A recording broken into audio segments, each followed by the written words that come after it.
নমস্কার বন্ধুরা, আমি সন্তু মানুষের রান্নাঘরে তোমাদের সবাইকে স্বাগত। তো আজকে চলে এসেছি নতুন রেসিপি নিয়ে। তো এটা দেখতে পাচ্ছ, মাছের ডিমের বড়া বানাবো।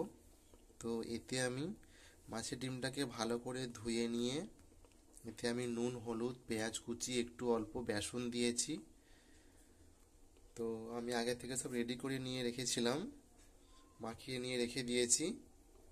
এবার আমি উনুন জ্বেলে দিয়েছি, কড়া চাপিয়ে দিয়েছি।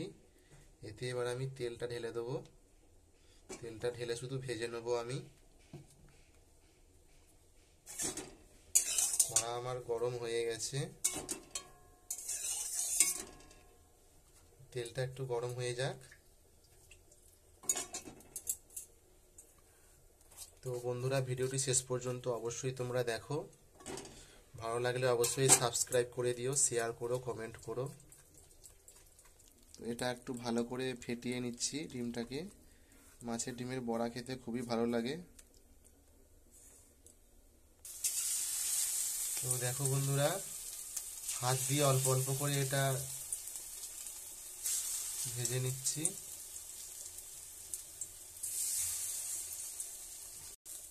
তো দেখো বন্ধুরা, লাল হয়ে গেছে, উল্টে দিচ্ছি।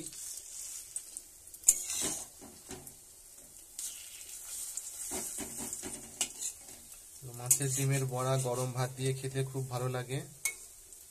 তো তোমরাও বাড়িতে এভাবে বানাও আর খেয়ে কমেন্টে জানাও কেমন হয়েছে।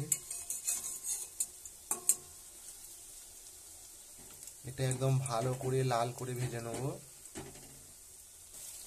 এই দেখো বন্ধুরা, দু পিঠি লাল হয়ে গেছে। তো এটা হয়ে গেছে, এবার এটাকে তুলে নেব। একটা একটা করে তুলে নিচ্ছি পাত্রে।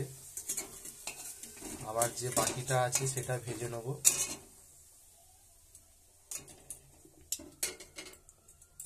এত তেল দেয় কি ঝাল ফাল হবে? এভাবে আস্তে আস্তে একটু হাত দিয়ে চাড়িয়ে দিতে হবে, পাতলা পাতলা করে।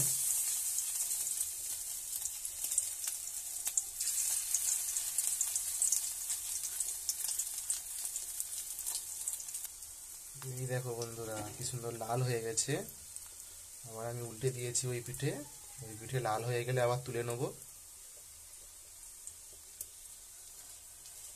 তো খুব সুন্দর লাল, দেখতে ভালো লাগছে, খেতেও ইচ্ছে হচ্ছে এখন। ভাজা হোক, ভাজা হলে খাবো। তোমাদেরও নিশ্চয়ই দেখে খুব খেতে ইচ্ছে করছে। তো দেখো বন্ধুরা, এগুলো তুলে নিয়েছি। তো ভিডিওটি দেখার জন্য অনেক ধন্যবাদ।